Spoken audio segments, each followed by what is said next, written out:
yarantumye umutayobewe yarantumye ngo ndababwire umwaka mwiza kuri mwese swat acarantuma ngo ndababwire yuko muri 2022 atuza kumva ngaha mwije imbere magazine none nguyu twamuzanye wiyumangane wihorere sheri wihanagura yo musozi aribagurika winumire konstiyi ndabemba ndabema ndabema ndabema ndabema sana ndabema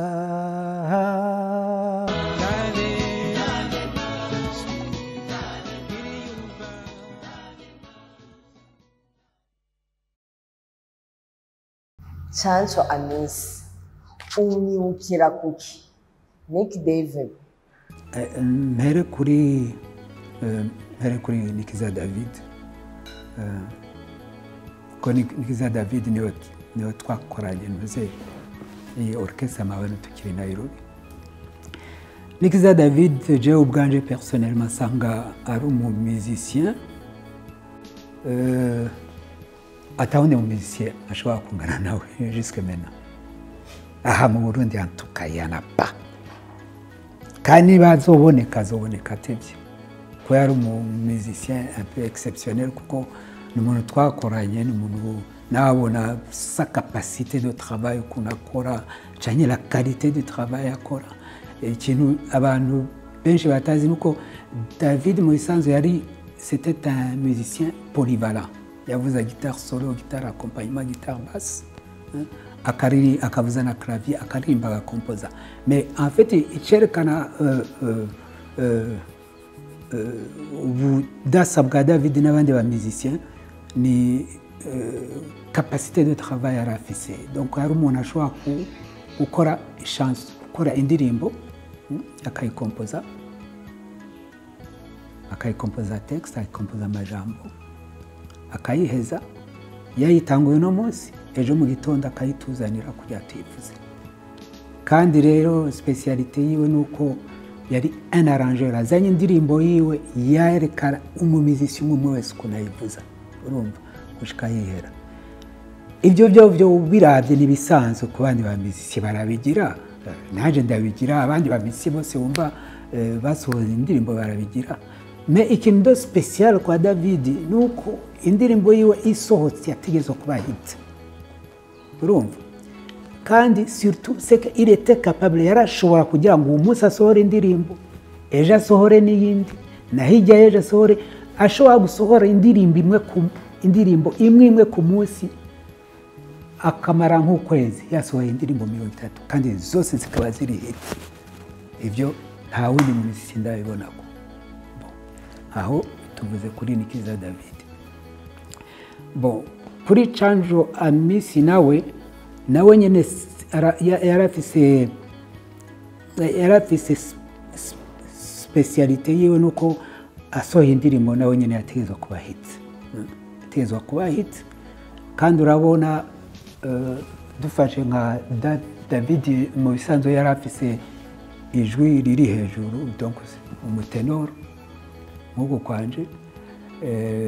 Muga Chanjo yarafise une voix spéciale ko we yaririmba muri bass n'amajuta azosanga henshi. Ikindi kandi nuko Chanjo ari umuntu yarafata umwanya gukora indirimbo yiwe, ibyo ndabizi. Donc ni yarafise capacité de travail nk'iya David. Mugabo yarafata umwanya kitondera indirimbo, mugabo aramutse ayisohoye menya neza ko izo indirimbo y'amateka zari zose uzoraba indirimbo zose Chanjo yasohoye nawe zitari bien enregistrées dans des conditions nyene nk'izubu. Abamuziciens bo bafise impano usanga basohora indirimbo zifashwa amajwi neza, mugabo usanga indirimbo za Chanjo zifise specificité yazo, ukuntu ziryoshe n'ukuntu zikundwa n'abantu n'ukuntu yaje en profondeur. Kandi ikindi nuko Chanjo ashatse kugira recherche ntiyakunda kubigira cyane mugabo ashatse kugira recherche muri biraba musique burundaise moderne yarabijamo kandi icyo asohoye ugasanga ni ikintu utazosanga ahandi. Iyo ni specificity, ni ibyo ushobora kuvuga ku birabana na Canjo. Ibindi ni byinshi cyane, ukuntu nk'ukuntu Canjo twamukuye mu mabano bambe muri orchestre nationale tumuzana muri orchestre amabano bivuye kuko hari abamizisiye bari bagiye bavuye mu mabano nategerezwa kuramplasa. Nagerageje abamizisiye bashika nka batatu bose bananigwa kuvuza bass kuko Canjo mu kwinjira mu mabano yaje ari bassiste, twari twabuze umu bassiste. Mugabo amenya neza yuko mu ndwi zibiri yari yamaze gufata tout le répertoire ku buryo nyagiye parce que twari twegerejwe n'imisi twategeza kugenda i Buraya abamisiye bagiye, ariko twagiye turi pre byose kubera ko mabana ntuze ya Canjo yadukuye muri ako kaga twarimo. Muri carrière yose y'umuziki hari ikintu kimwe kibi cyabashikiye, icyo kintu ni icyaha. Alors bimwe que je regrette mugabo ntakunda kuvuga parce que ça me bon. Alors bon, ikintu cyambere déjà ndegreta muri en fait carrière yanje en général, c'est que ngaha nahamaze igihe kirekire isi y'u Burundi kandi nsohora indirimbo nyinshi mugabo kandi n'ibintu twagwaniye kuva kera kuva tugishika vraiment. Donc avoir un studio d'enregistrement moderne. Un studio d'enregistrement moderne yigeze iboneka ngaha. Ya mbere yabonetse yagiye kuboneka en 88 yari ifise 8 pistes yo muri ministère de la culture. N'ubu nibaza ko ari ikiri 8 pistes, t'imagine kuva kiriya gihe. Kandi iyo studio ntabwo yari bien aménagée, ntabwo yari dans une salle bien aménagée, donc abantu bogenda enregistrer cyane. Il n'avait même pas de technicien digne de son nom, hamwe abantu bogenda enregistrer de telle sorte que les musiciens, malgré ko yari fait ces pistes, préféraient kuziwanje kwa umviriye mu mabano. J'ai créé une structure de production yitwa BMS, Burundi Musical System. Donc les gens, quand c'était 4 pistes sur cassette. Abantu préfèrent kuziwanje parce que donc au vu du son, c'était encore mieux que yo muri culture. Donc c'est pour vous dire yuko ikintu cyane que je regrette beaucoup, c'est que on a fait ce combat tukuva tuyishika ngaha. Le premier directeur bajyana kubwira nuze ya Karayenga Athanase Gahungu na Ntamikevyo Antoine n'abantu bari badusutena cyane kuri ico kintu. Mugabo par après ils n'ont pas duré. Gahungu bace bamwirukana mu kazi, sinzi ibyo bapfuye n'abashefu. Nuze Antoine nawe il a été directeur général, mais par après il a été remplacé par un autre directeur. Donc bagenda baremplacana haza abantu badafise, donc badashobora batashigikira ico cyumviro. Iyo mparuye rero imyaka yose twamaze ngaha. Moi personnellement j'ai fait 15 ans ici, qu'on a j'ai 78 nakubwiye, et puis j'ai quitté en 93. 15 ans ici, ico kintu twaracifuza kikarinda nkarinda ngenda kitigeze kiboneka. Bon, ça fait partie des regrets que j'ai. Ko yo cari kuhaba, peut-être que notre carrière va y évoluer ukundi, pas de la façon que nous connaissons quoi. Igihe mwakumusamo indirimbo mwasohoye kera kubera iki mwashimye kurenzako ML izina ry'indirimbo Mwiriwe Neza? Déjà Mwiriwe Neza, c'est une chanson que j'ai composée pour une dame yitwa Marie-Louise. Et hanyuma madame, c'était une fille, on avait des projets ensemble, des projets de kubakana.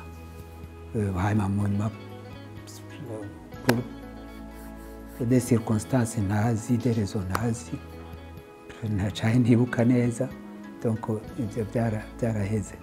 Mais ce fait qu'entre-temps, j'avais déjà composé la chanson. Oui. Kandi ni chanson, ni indirimbo abantu bakunze. Ndagira ni mu ndirimbo mu bisanzwe nta niyo nayo gusubiramwo.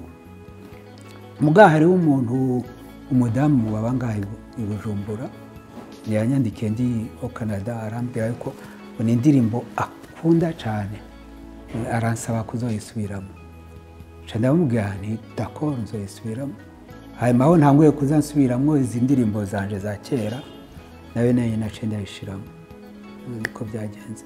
Iyo muri mu mahanga hano mu Burundi nicaye ikintu cya mbere mukumbura?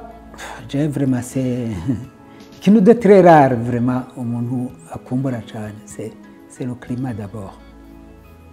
Le climat urabona ngubu hariya au Canada maintenant il fait froid, il fait très froid, il y a l'hiver, il y a ça. Bon, ikindi kandi nkumbura en fait le climat vraiment ça m'affecte beaucoup kuko malgré les 16 ans maze hariya sindamenyera hiver. Namangira des problèmes ou bien nkagwa hasi ou bien en tout cas cyangwa nkagira des problèmes ku kazi parce que naceriwe ko amabarabara ntabakigenda neza urumva. Donc ikintu cya mbere ni le climat, donc l'air yo mu Burundi. Bon, la convivialité abantu bafise ngaha ko hariya c'est vraiment différent, usanga umuntu yicira n'abantu b'inshuti zanyu. T'imagines que par exemple moi je vis dans la même ville que ma sœur Thérèse ariko dushobora kumara nka 3 mois tutabonanye kuko umuntu umwe wese aba yibereye mu byiwe urabona. Alors que ngaha abantu bagumana des relations, baratemberanira, baravugana, barechange. Là c'est vraiment difficile et différent. Donc iyo umuntu yibutse ukuntu abantu babaye ngaha babaye ino il regrette. Ikindi kandi il y a aussi sinzi ko iva kuko je suis un peu gourmand. Bon, il y a la nourriture. Ibyo kurya byo ngaha biraryoha gusumba ibyahandi hose. Baririmbyi bose iyo bava bakagera abo mwaririmbanye abo mwakoranye n'uwahe umwe gusa mwemera cyane rwose none kubera iki mumwemera gusumba abandi? C'est toujours David, que ça soit ici en Ouganda, au Kenya ou en Côte d'Ivoire, aho nabaye hose c'est toujours David. David lui il était exceptionnel, c'est tout. Mu mahanga mwabandanije gute ibikorwa by'umuziki wanyu? Ibikorwa byanje by'umuziki nagumye ndayibandanya mu mwanya nari ngaha muri Afrika.